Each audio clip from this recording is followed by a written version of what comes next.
As the military conflict continues to unfold in the east, both the Russian-led militants and the Ukrainian military have been accused of human rights abuses by groups such as Human Rights Watch, one of the world's leading rights organizations. One such report claims that Ukraine has used illegal cluster munitions in civilian-populated areas. I sat down with Kenneth Roth, the executive director of Human Rights Watch, to talk about some of the major issues facing Ukraine and the accusations of abuse leveled at the government. Roth said that neither the Ukrainian government nor the OSCE observer mission monitoring the conflict zone has conducted an investigation into whether Ukraine used cluster munitions. Human Rights Watch in October released a report accusing the Ukrainian military of using cluster munitions in the Donetsk area. Since then, there's been a lot of criticism from the Ukrainian government, as well as monitors from the OSCE and military experts. Do you still stand behind that report? Oh, 100%. Let me put this in context, if I could. I mean, first of all, Human Rights Watch in any armed conflict looks at both sides. And so we've done extensive work on abuses by the separatists. We've actually issued 23 different publications about abuses by the separatists. We've also issued a whole report on abuses under the Russian occupiers in the Crimea. So we're dealing with that side of things. But at the same time, we're looking at the behavior of government troops. And our concern is the use of indiscriminate weapons in populated areas. And we're principally concerned about the use of grad rockets as well as cluster munitions.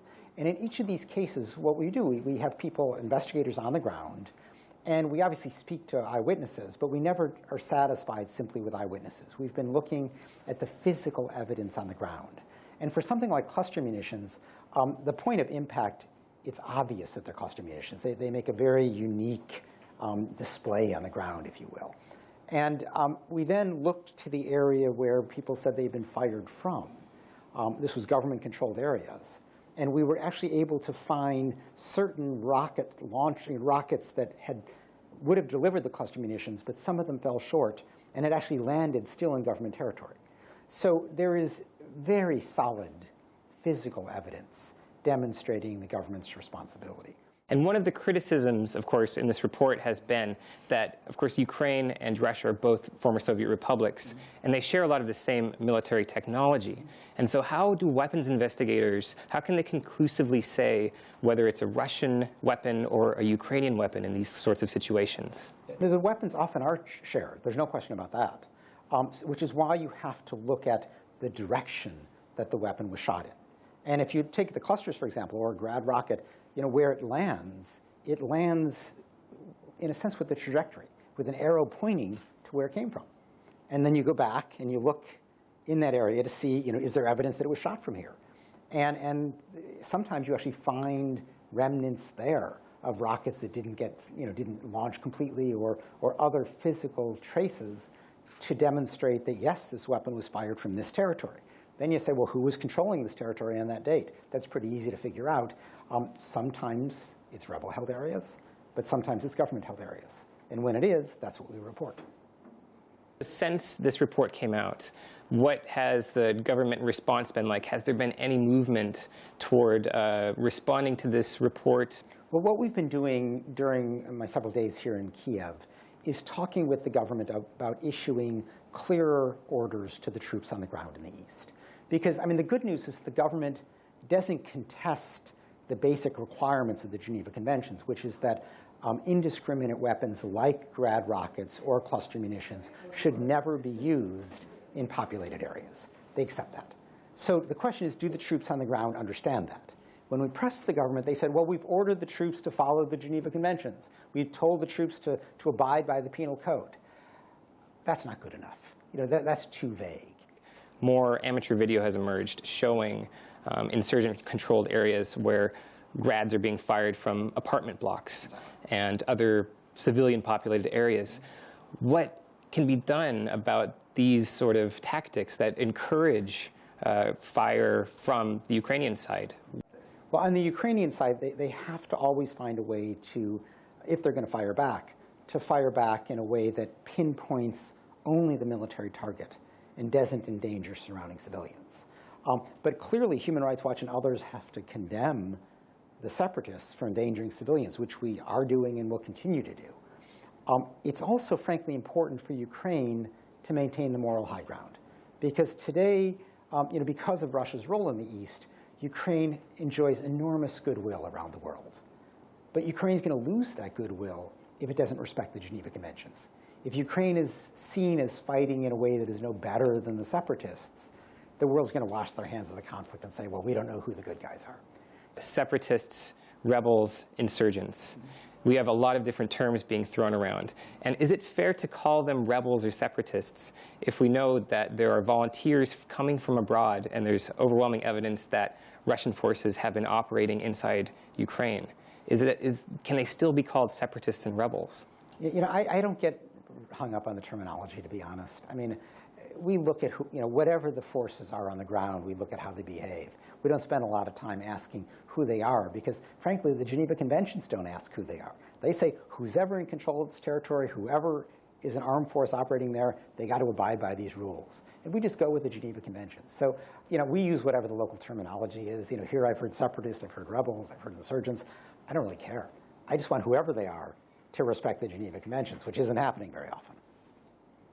And moving away from the Donbass area just for a moment, Human Rights Watch released a report recently about the situation in Crimea. What are some of the main issues that we're facing now in the past several months in Crimea that maybe we're not hearing as much about in the media anymore? Well, in Crimea, you have a clear situation of Russian occupation. And so that means the Fourth Geneva Convention, which governs belligerent occupation, applies. And it imposes certain duties on the occupying power with respect to the civilian population. And what we're seeing is broadly speaking, two types of problems. On the one hand, critics of the Russian occupation are being persecuted. These are some just regular dissidents, but a lot of them are Crimean Tatars who have their own strong historical reasons not to be thrilled about suddenly being governed by Russia.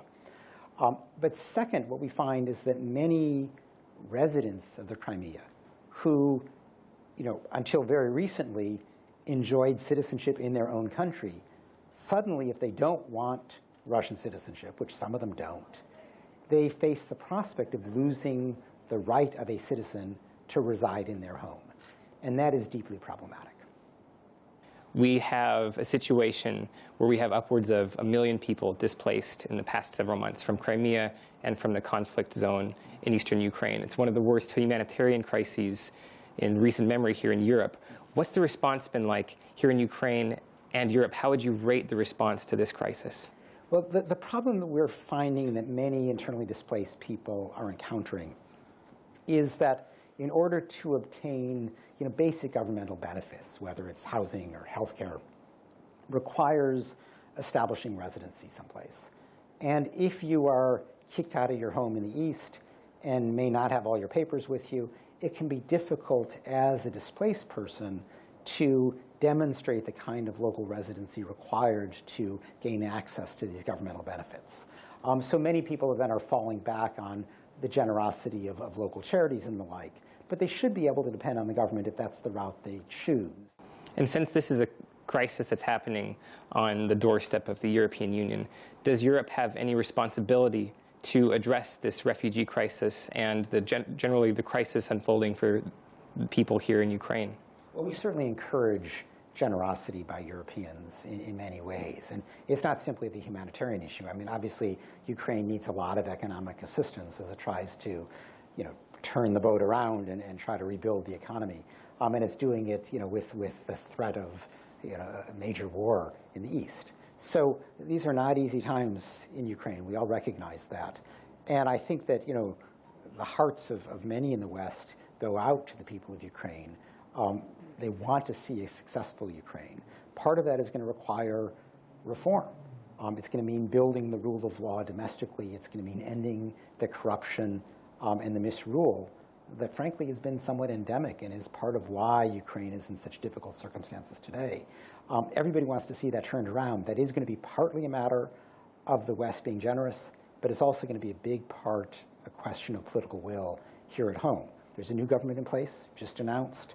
These are the challenges that are before it. It's just over the weekend, we marked the anniversary of the violent crackdown on protests on Maidan that really galvanized the Euromaidan movement and became sort of a symbol of government oppression here in Ukraine. How has the human rights situation in the rest of the country and the government, has it changed? How has it changed in the past year since the Euromaidan revolution?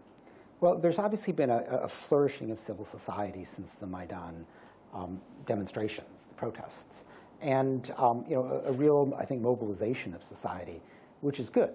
I think the Ukrainian people want to take control of their political lives, and they want a government that is going to be responsive to their concerns. So we've seen now 2 elections. We've seen a government emerge that does seem to have broad support behind it.